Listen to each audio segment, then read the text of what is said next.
નમસ્કાર, હું છું માર્ગી. આપની સાથે હેડલાઇન્સમાં જોઈએ કેટલાક મહત્વના સમાચાર. અમદાવાદના સરદાર વલ્લભભાઈ પટેલ આંતરરાષ્ટ્રીય એરપોર્ટ પર એર ઇન્ડિયાનું એક વિમાન દુર્ઘટનાગ્રસ્ત થયું હતું. સમાચાર એજન્સી એપી અનુસાર વિમાનમાં 242 લોકો સવાર હતા. વિમાન દુર્ઘટનામાં મોટાભાગના લોકોના મોત થયા છે. અમદાવાદ પોલીસ કમિશનરનું કહેવું છે કે અકસ્માતમાં કોઈના પણ બચવાની શક્યતા નથી. વિમાનમાં સવાર 242 લોકોમાં 12 ક્રૂ મેમ્બરનો પણ સમાવેશ થાય છે.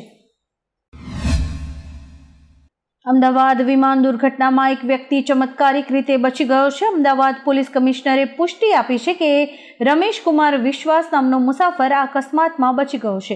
રમેશનો એક વિડીયો પણ સામે આવ્યો છે જેમાં તેને સામાન્ય ઈજાઓ જોવા મળી રહી છે.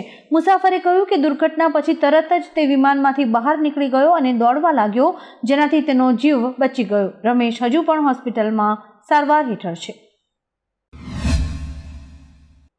અમદાવાદ વિમાન દુર્ઘટના અંગે રાહુલ ગાંધીએ ટ્વિટર પર લખ્યું કે આ અકસ્માત હૃદયદ્રાવક છે. મુસાફરો અને ક્રૂના પરિવારો જે પીડા અને ચિંતામાંથી પસાર થઈ રહ્યા હશે તે અકલ્પનીય છે. આ અતિ મુશ્કેલ ક્ષણમાં મારી સંવેદનાઓ તેમના દરેકની સાથે છે. વહીવટીતંત્ર દ્વારા તાત્કાલિક બચાવ અને રાહત પ્રયાસો ખૂબ જ મહત્વપૂર્ણ છે. દરેક જીવન મહત્વનું છે અને દરેક ક્ષણ પણ મહત્વપૂર્ણ છે. કોંગ્રેસના કાર્યકરોએ પણ આ દુઃખદ સમયે મદદ કરવી જોઈએ.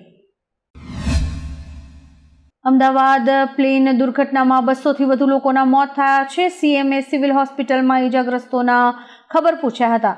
મુખ્યમંત્રી ભૂપેન્દ્ર પટેલ અને ગૃહ રાજ્યમંત્રી હર્ષ સંઘવીએ સિવિલ હોસ્પિટલમાં ઈજાગ્રસ્તોની મુલાકાત લીધી હતી.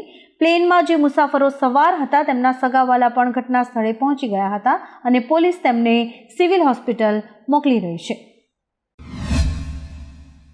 અમદાવાદમાં વિમાન દુર્ઘટના બાદ રેલવેએ એક મોટો નિર્ણય લીધો છે. વિમાન દુર્ઘટના બાદ રેલવે અમદાવાદમાં ફસાયેલા લોકો માટે 2 ખાસ વંદે ભારત ટ્રેન દોડાવશે. રેલવે ટૂંક સમયમાં ટ્રેન્સનું સમયપત્રક જાહેર કરશે.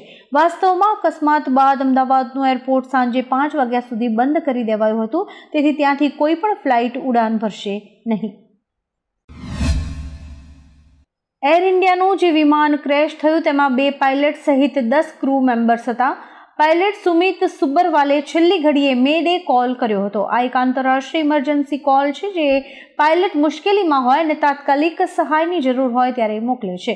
મે ડે શબ્દ ફ્રેન્ચ શબ્દ મેડેસ પરથી આવ્યો છે જેનો અર્થ મને મદદ કરો થાય છે. તેને 3 વખત પુનરાવર્તિત કરવામાં આવે છે. મેડે મેડે મેડે.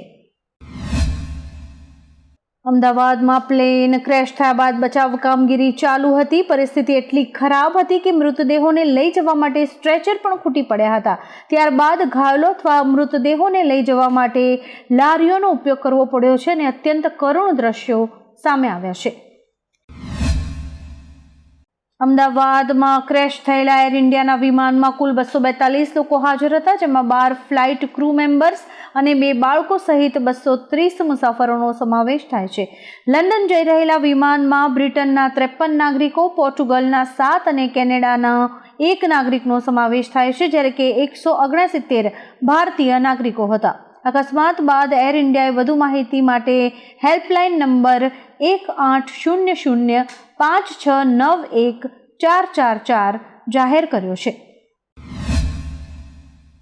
અમદાવાદ પ્લેન દુર્ઘટનામાં 200થી વધુ લોકોના મોત થયા છે. આ દુર્ઘટનામાં ગુજરાતના પૂર્વ મુખ્યમંત્રી વિજયભાઈ રૂપાણીજીનું દુઃખદ અવસાન થયું છે.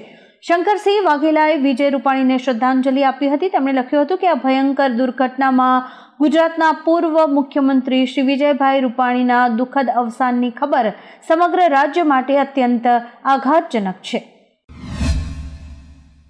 અમદાવાદમાં એર ઇન્ડિયાનું બોઈંગ 787 ડ્રીમ લાઇનર વિમાન ક્રેશ થયું હતું. આ ઘટનામાં 290 જેટલા લોકોના મોત થયા હતા. ટાટા ગ્રુપે મૃતકોના પરિવારને 1 કરોડની સહાય જાહેર કરી છે. આ સાથે જ બીજે મેડિકલ હોસ્ટેલની બિલ્ડિંગ પણ બનાવી આપશે. અત્યાર સુધીમાં ફક્ત 2 જ લોકો આ દુર્ઘટનામાં બચી શક્યા છે. બાકીના તમામના મોત થયા છે.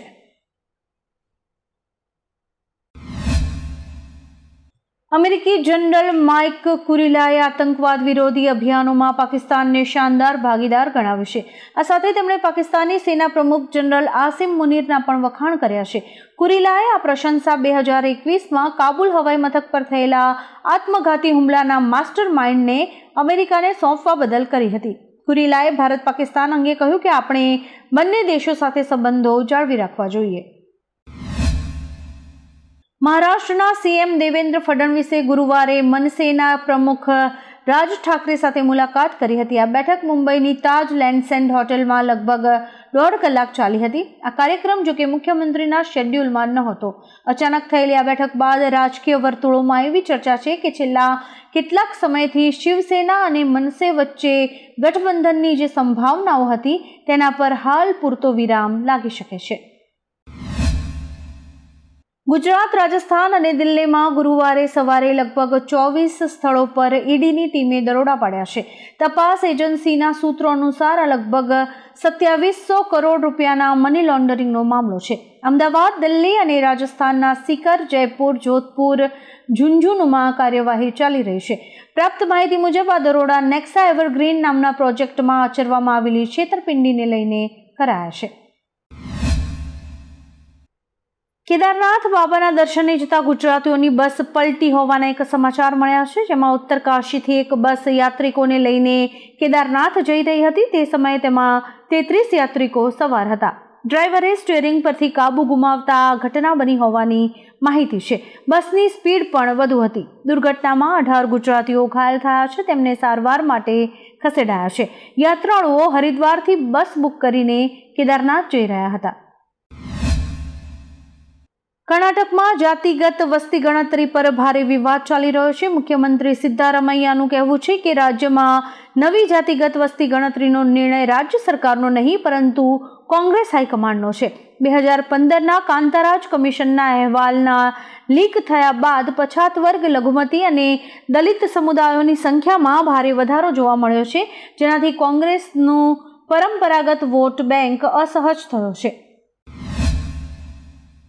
ખાદ્ય તેલના ભાવમાં મોટો ઘટાડો થવાની સંભાવના છે. સરકારે મોટો નિર્ણય લેતા કાચા ખાદ્ય તેલ પરની બેઝિક કસ્ટમ ડ્યુટીને 12.5%થી ઘટાડીને 2.5% કરી દીધી છે. આમાં કાચું પામ તેલ, સૂરજમુખી તેલ અને સોયાબીન તેલનો સમાવેશ થાય છે. આ પગલું ખાદ્ય તેલોની કિંમતોને નિયંત્રિત કરવા અને ગ્રાહકોને રાહત આપવા માટે લેવાયું છે. આ નિર્ણયથી ખાદ્ય તેલની કિંમતો 10% સુધી ઓછી થઈ શકે છે. બાંગ્લાદેશમાં ફરી એકવાર બબાલ શરૂ થઈ છે. બાંગ્લાદેશના સ્થાપક બંગબંધુ શેખ મુજીબુર રહેમાન પછી હવે નોબેલ પુરસ્કાર વિજેતા રવિન્દ્રનાથ ટાગોરના પૈતૃક નિવાસ કચેરીવાડીમાં તોડફોડ કરવામાં આવી છે અને સંગ્રહાલયના સભાગૃહને નુકસાન પહોંચાડવામાં આવ્યું છે. એક મુલાકાતી અને કર્મચારી વચ્ચે પાર્કિંગને લઈને થયેલી બોલાચાલી બાદ આ ઘટના બની હતી. યુપીઆઈથી ટ્રાન્ઝેક્શન કરવા પર કોઈ પણ પ્રકારનો ચાર્જ નહીં લાગે. નાણાં મંત્રાલયે બુધવારે યુપીઆઈ ટ્રાન્ઝેક્શન પર ચાર્જ લગાવવાના સમાચારોને ભ્રામક અને પાયાવિહોણા ગણાવ્યા છે. મંત્રાલયે કહ્યું કે આવા પાયાવિહોણા અને સનસનાટી ભર્યા સમાચારો લોકોમાં ભય અને શંકા પેદા કરે છે. કેટલાક મીડિયા રિપોર્ટ્સમાં એવો દાવો કરાયો હતો કે દુકાનદારોને 3000 રૂપિયાથી વધુના યુપીઆઈ ટ્રાન્ઝેક્શન પર ચાર્જ ચૂકવવો પડી શકે છે. આવા જ કેટલાક રસપ્રદ સમાચારો નિહાળવા માટે અમારી YouTube ચેનલને લાઇક, શેર અને સબસ્ક્રાઇબ કરો અને જોતા રહો હેડલાઇન્સ.